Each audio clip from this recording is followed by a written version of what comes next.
Intenta cambiar el pasado. Un cuento de Fritz Leiber.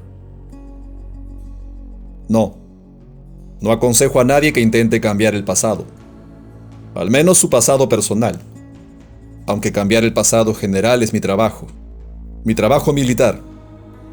Entiendan, soy una serpiente en la guerra del cambio. Esperen, no se vayan. Los seres humanos, incluso los resucitados que participan en los combates temporales, no están hechos para escabullirse, y su veneno es en su mayor parte psicológico.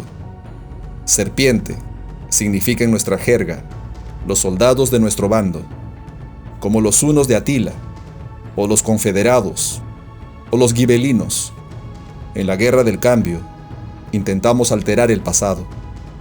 Y es un trabajo difícil y brutal, créanme, en puntos diversos por todo el cosmos, en cualquier parte y en cualquier tiempo, a fin de que la historia quede urdida de tal modo que haga que nuestro bando derrote a las arañas. Sí, las arañas, ese es el otro bando. Pero esa es una historia mucho más grande, la más grande de hecho, hasta el punto que debo decir que ocupa varios planetas de microfilms y 2 asteroides de moléculas codificadas en los archivos del alto mando. ¿Cambiar un acontecimiento en el pasado y conseguir un futuro completamente nuevo? ¿Borrar las conquistas de Alejandro dando un ligero puntapié a un guijarro neolítico? ¿Extirpar América arrancando un brote de grano sumerio? Hermano, así no es como funciona en absoluto. El continuo espacio temporal está hecho de una materia testaruda, y el cambio lo es todo menos una reacción en cadena. Cambia el pasado e iniciarás una ola de cambios avanzando hacia el futuro, pero esa ola resulta amortiguada muy rápidamente. ¿No han oído hablar nunca de la reluctancia temporal? ¿O de la ley de la conservación de la realidad? He aquí una pequeña historia que ilustrará lo que quiero decir. El tipo en cuestión estaba recién reclutado. El sudor de la resurrección manchaba aún su piel, cuando tuvo la idea de que podía usar el poder de viajar por el tiempo para ir hacia atrás y efectuar un par de pequeños cambios en su pasado, de modo que su vida tomara un rumbo más feliz. Y quizá pensó no tuviera que morir y verse mezclado con todo eso de las serpientes y arañas. Era como si un campesino de las montañas recientemente reclutado como soldado se largara llevándose el rifle de gran potencia que acababa de recibir para volver a sus montañas y eliminar unos cuantos de sus enemigos personales. Normalmente algo así no podía ocurrir. Normalmente, para evitar este tipo de cosas, se lo hubiera embarcado hacia algún lugar a unos cuantos miles o millones de años de distancia de su punto de alistamiento, y quizá a unos cuantos años luz también. Pero aquella era una crisis local en la guerra del cambio, y se estaban llevando a cabo un montón de operaciones de rutina. Un nuevo recluta era algo que simplemente se olvidaba. Normalmente, tampoco debiera de haber quedado solo ni por un momento en la sala de expediciones. No hubiera debido siquiera verla, sino como un mero atisbo a su llegada y al embarcar. Pero como he dicho, había una crisis. Las serpientes estaban escasas de personal, y algunos soldados eran negligentes. Después de eso, 2 suboficiales fueron degradados a causa de lo ocurrido, y un primer teniente no solo perdió su puesto, sino que fue transferido fuera de la galaxia y de la época. Sin embargo, durante la crisis, el recluta del que estoy hablando tuvo todas las oportunidades que quiso de tontear con cosas prohibidas y llevar adelante sus planes. También poseía todos los detalles de la última parte de su vida allá en el mundo real, de su muerte y sus consecuencias, para reflexionar sobre ello y sentirse tentado a cambiarlo todo. Eso no fue culpa de la negligencia de nadie. Las serpientes proporcionan a todos los candidatos esa información, como parte del contrato. Descubren una muerte inminente, y los hombres de resurrección acuden y reclutan a la persona en un punto a unos pocos minutos, o como máximo, a unas pocas horas antes de su muerte. Le explican con inquietantes detalles lo que va a ocurrir, y le sugieren que lo mejor para evitarlo es prestar el juramento. Nunca he oído de nadie que haya rechazado la oferta. Luego lo extirpan de la línea de su vida en forma de un doble. Y desde entonces, hermanos, es una serpiente. De modo que ese tipo tenía una imagen de su muerte más clara que la del día en que compró su primer auto. Y realmente se trataba de una obra maestra de ironía patológica. Estaba viviendo en un elegante ático que había pertenecido a un loco tío suyo. Tenía incluso un observatorio astronómico en miniatura, no utilizado desde hacía años. Pero estaba completamente arruinado, sumido en deudas hasta la coronilla, y a punto de ser embargado de un momento a otro. Nunca había tenido un auténtico trabajo. Siempre había vivido a expensas de sus familiares ricos y de su esposa. Pero ahora ya estaba un poco viejo para seguir dedicándose con éxito a su vida de parásito. Su encantadora personalidad, que había sido su única virtud, estaba tan muerta por el uso y el abuso como iba a estarlo él mismo, dentro de unas cuantas horas. Su tío loco ya no quería saber nada de él. Su esposa era responsable de una gran parte del desgaste de sus alas de mariposas sociales. Llevaba años odiándolo, y le gritaba día y noche de una forma que solo se podía tolerar en un ático. De hecho, ella también estaba volviéndose loca. Él había estado tonteando con otra mujer, que acababa de ponerlo de patitas en la calle, aunque sabía que su esposa nunca se lo creería. Y si se lo creía, eso no haría más que añadir una nota burlona y despectiva a sus gritos. Era una asquerosa tarde de agosto, en medio de una ola de calor. Los Gigantes estaban jugando un partido nocturno con el equipo de Brooklyn. Habían desaparecido 2 musicales de éxito de las carteleras. La cosecha de trigo había batido un nuevo récord. Había un incendio forestal en California y peligro de guerra en Irán. Y se esperaba una lluvia de meteoritos para aquella noche, según un boletín astronómico dirigido a su tío que había llegado en el correo de la mañana. Por lo general arrojaba toda esa correspondencia al fuego sin abrirla, pero ese día la había leído porque no tenía otra cosa que hacer, ni más útil ni más interesante. Sonó el teléfono. Era un abogado. Su tío loco había muerto, y en el testamento no había una palabra acerca de una fundación de búsqueda de asteroides. Hasta el último centavo de su fortuna iba a manos del inútil de su sobrino. Este inútil personaje colgó finalmente el teléfono, luchando contra el impulso de su corazón de saltar alocado fuera de su cuerpo y ascender hasta el techo. Justo en aquel momento, apareció su esposa chillando por la puerta del dormitorio. Había recibido una gentil y conmiserativa nota de la otra mujer, contándoselo todo. Llevaba una pistola y anunció que iba a terminar con aquello de una vez por todas. La atmósfera bochornosa proporcionaba un buen telón de fondo para la burlona catástrofe. Las puertas de vidrio que daban a la terraza estaban abiertas detrás de él, pero el aire que ingresaba por ellas era sofocante como la muerte. Sin que nadie reparara en ellos, un par de meteoros trazaron estelas débiles en el cielo nocturno. Confiando en poder disuadirla, le contó lo de la herencia. Ella le gritó que él, con seguridad, iba a usar el dinero en comprarse otras mujeres, lo cual no era una predicción irrazonable, y apretó el gatillo. El peligro era mínimo. La mujer se hallaba al otro extremo de un gran salón, y su mano, más que temblar, estaba agitando el niquelado revólver como si fuera un abanico. La bala le alcanzó exactamente entre los ojos. Cayó hacia atrás, más muerto que lo que estaban sus esperanzas antes de recibir la llamada telefónica. Vio toda la escena gracias a que un reclutador del equipo de resurrección lo llevó hacia adelante, hasta aquel momento, para que lo presenciara como un doble invisible.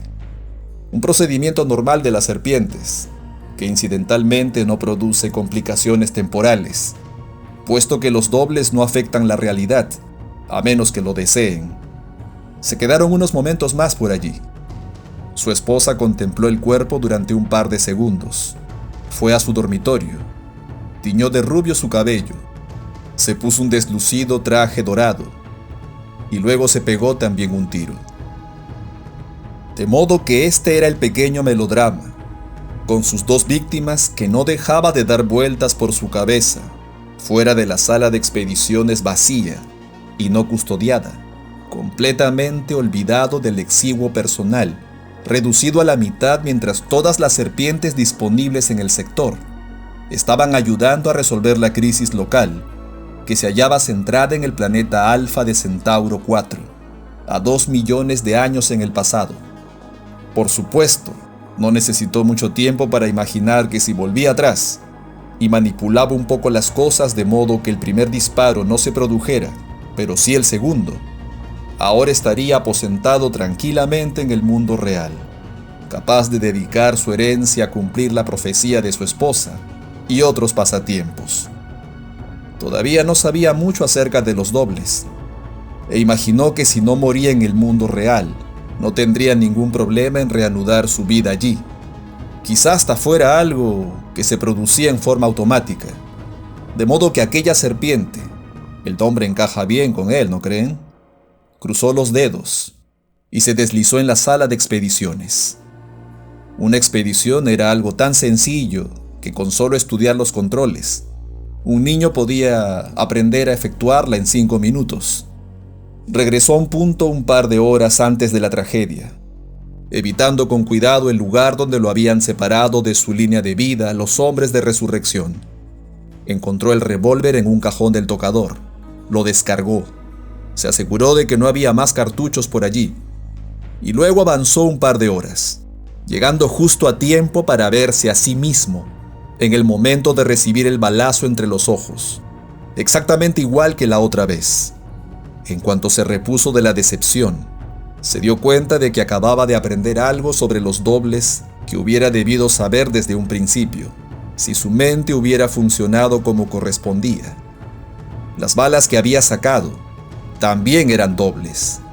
Habían desaparecido del mundo real, únicamente en el punto del espacio-tiempo donde él las había retirado, y habían seguido existiendo tan reales como siempre, en las secciones anterior y posterior de sus líneas de la vida, con el resultado de que la pistola estaba cargada en el momento en que su esposa la había sostenido. Así que ajustó los controles de modo que llegara solamente unos pocos minutos antes de la tragedia. Tomó la pistola, balas incluidas, y se quedó allí para asegurarse de que no volvía a aparecer. Imaginaba correctamente que si abandonaba aquel sector espacio-temporal, la pistola reaparecería en el cajón del tocador, y no deseaba que su esposa pudiera usar ninguna pistola, ni siquiera una con la línea de la vida rota. Después, es decir, una vez evitada su muerte, tenía la intención de colocar la pistola en la mano de su esposa. 2 cosas lo tranquilizaron, aunque había estado esperando una y deseando la otra. Su esposa no notó su presencia como doble, y cuando fue a tomar la pistola, actuó como si ésta no hubiera desaparecido, y tendió su mano derecha como si realmente sostuviera una pistola en ella. Si hubiera estudiado filosofía, se habría dado cuenta de que estaba asistiendo a una confirmación de la teoría de la armonía preestablecida de Leibniz, que ni átomos ni seres humanos se afectan realmente los unos a los otros, solo lo aparentan. De cualquier forma, no tenía tiempo para teorías. Aún sujetando la pistola, se deslizó al salón para ocupar un asiento de primera fila cerca de él mismo, para el gran acto. Él mismo se dio menos cuenta aún de su presencia que su esposa. Su esposa salió y pronunció su parlamento como siempre. Él mismo se echó hacia atrás como si ella siguiera sujetando la pistola y empezó a tartamudear acerca de la herencia. Su esposa se burló e hizo como si le disparara. Naturalmente no se produjo ningún disparo esta vez y no apareció ningún agujero de bala misterioso, cosa que había llegado a temer. Él mismo simplemente se quedó allí, como atontado, mientras su esposa hacía como si estuviera contemplando un cuerpo caído en el suelo, y regresaba a su dormitorio. Se sintió complacido por completo. Esta vez había cambiado realmente el pasado. Entonces, él mismo miró lentamente a su alrededor, aún con aquella expresión atontada, y avanzó despacio hacia él. Se sintió más complacido que nunca, porque imaginó que ahora iban a fundirse en un solo hombre y una sola línea de vida, y podría apresurarse a ir a algún sitio y establecer una coartada, solo para asegurarse, mientras su esposa se suicidaba. Pero no ocurrió en absoluto de esa forma. La mirada de él mismo cambió de atontada a desesperada. Se le acercó y de pronto le quitó la pistola, y en el espacio de un parpadeo apretó el gatillo con el pulgar y se pegó un tiro él mismo entre los ojos, y cayó, como las otras veces. En aquel momento empezó a aprender algo, y era un aprendizaje más bien desagradable y estremecedor acerca de la ley de la conservación de la realidad. Al universo tetradimensional del espacio-tiempo no le gusta ser cambiado, del mismo modo que no le gusta perder o ganar energía o materia. Si tiene que ser cambiado, se ajusta por sí mismo solo lo suficiente como para aceptar ese cambio y no más. La conservación de la realidad es también una especie de ley de la mínima acción. No importa lo improbables que sean los acontecimientos implicados en el ajuste, en tanto que sean posibles y puedan ser utilizados para encajar en el esquema establecido. Su muerte, en aquel punto, formaba parte del esquema establecido.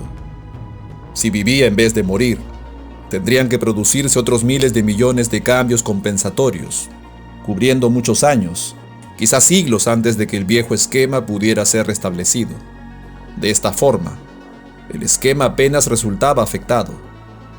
Había quemaduras de pólvora en su frente, que no habían estado antes, pero en primer lugar, no había testigos del disparo, así que la presencia o ausencia de quemaduras de pólvora no tenía ninguna importancia. La pistola estaba tirada en el suelo, en vez de hallarse en manos de su esposa, pero tenía la sensación de que cuando llegara el momento en que ella tenía que morir, también ella se apartaría lo suficiente del trance de armonía preestablecida, como para encajar con el esquema, tal como lo había hecho él mismo. Así que aprendió un poco acerca de la conservación de la realidad. También aprendió un poco acerca de su propio carácter, especialmente de la última expresión y actuación de él mismo. Tuvo el atisbo de que, por la forma en que había vivido, había estado intentando destruirse a sí mismo desde hacía años, de tal modo que aquella fortuna heredada, o cualquier éxito accidental, no lo hubieran salvado, y que si su esposa no le hubiera disparado, lo habría hecho él mismo de un modo u otro. Tuvo el atisbo de que él mismo no había estado actuando tan solo como un agente para un universo autocorrector cuando tomó la pistola, sino que había estado actuando también por su propia voluntad. El universo, ¿saben?, opera haciendo que la gente también coopere. Pero aunque se le ocurriera todas estas ideas, no se desanimó por ello, porque pensó que esa segunda vez había conseguido un éxito parcial, y que si hubiera mantenido la pistola fuera del alcance de él mismo, si hubiera dominado a él mismo, la fusión se habría producido, y todo habría funcionado tal como lo había planeado. Tenía la confusa sensación de que el universo, como un enorme animal somnoliento, sabía lo que él estaba intentando hacer, y hacía todo lo posible por frustrarlo. Esa sensación de oposición lo decidió a vencer al universo. No era el primer tipo que caía en esa tentación, por supuesto, y hasta cierto punto, su táctica funcionó. La tercera vez que intentó cambiar el pasado, todo empezó a ocurrir exactamente igual a como había ocurrido la segunda vez. Él mismo avanzó con aire desdichado hacia él, buscando la pistola que él había ocultado cuidadosamente, y no pensaba entregársela a ningún precio. Por fortuna, él mismo no luchó por ella. La expresión desesperada cambió a otra de impotencia absoluta, y él mismo se apartó de él, muy lentamente. Caminó hacia las puertas de vidrio y se detuvo a mirar el exterior, la bochornosa noche. Imagino que él mismo estaba empezando a hacerse a la idea de no morir. No pasaba ni un soplo de aire. Un par de meteoros rasgaron el aire. Luego, mezclado con los sonidos nocturnos de la ciudad, Se produjo un débil silbido zumbante. El mismo se agitó ligeramente como si sufriera un estremecimiento. Luego se volvió en redondo y se derrumbó en el suelo, todo en un solo movimiento. Entre sus ojos había un negro agujero. Entonces, esta serpiente de la que les estoy hablando decidió no volver a intentar nunca más cambiar el pasado, al menos su pasado personal. Había comprendido al fin y había adquirido también un saludable respeto hacia los altos mandos, capaces de cambiar el pasado, aunque algunas veces con dificultades. Regresó a la sala de expediciones, donde una adormecida y sorprendida serpiente le administró un terrible sermón y lo confinó en una habitación. El sermón no le preocupó demasiado. Había adquirido un cierto fatalismo hacia las cosas. Una persona tiene que aprender a aceptar la realidad tal como es, ¿saben? De modo que será mejor que no se sorprendan por la forma en que voy a desaparecer dentro de un momento. Yo también soy una serpiente, recuérdenlo. Si algún estadístico busca un ejemplo de un acontecimiento improbable, difícilmente puede encontrar algo más claro que la posibilidad de que un hombre pueda ser alcanzado por un meteorito, y si a ello le añade la condición de que el meteorito le golpee entre ambos ojos, de tal modo que la herida pueda ser confundida con la ocasionada por una bala, la improbabilidad se multiplica astronómicamente. De modo que, ¿cómo puede una persona esperar vencer a un universo que encuentra mucho más fácil atravesar de este modo la cabeza de un hombre que posponer la fecha de su muerte?